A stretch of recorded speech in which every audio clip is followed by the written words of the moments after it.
L'expérience Forest Speyer. Nom, Forest Speyer.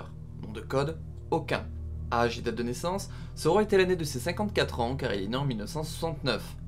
Taille, 1m83. Couleur des yeux, bleu. Couleur des cheveux, brun. Groupe sanguin, A. Affiliation, il fait partie de l'armée américaine à des dates inconnues.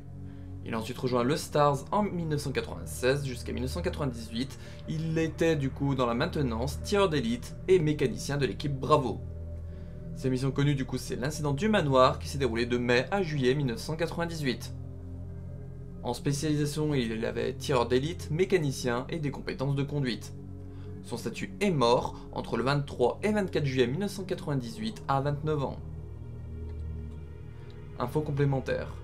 Il a été militaire, réputé pour sa précision et sa volonté de finir chaque mission. C'est potentiellement là-bas qu'il avait rencontré Chris Redfield et Jill Valentine. Il les retrouva en rejoignant les Stars. Avec Chris et Joseph Frost, il semait parfois le trouble dans les rues de Raccoon City.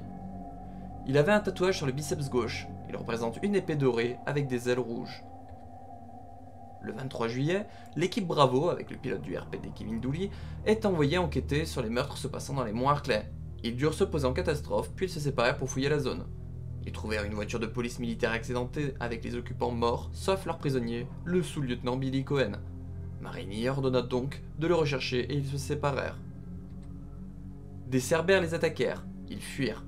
Forrest et certains des Bravos comme Kenneth J. Sullivan, Enrico Marini ou Richard Aiken se rendirent dans le manoir Hartley. Ils se séparèrent pour sécuriser la zone et atteindre les autres Bravos. Il explora le manoir et se rendit à un moment sur la terrasse est.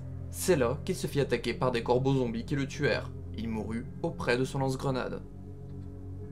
Son corps se réveilla en zombie le 24 juillet quand l'équipe Alpha explorèrent le manoir. Il se fit tuer par eux. La présence de Forest Speyer dans le canon de la saga se fait via Resident Evil en 1996, Resident Evil 0 en 2002, Resident Evil en 2002 et Resident Evil The Umbrella Chronicles en 2007.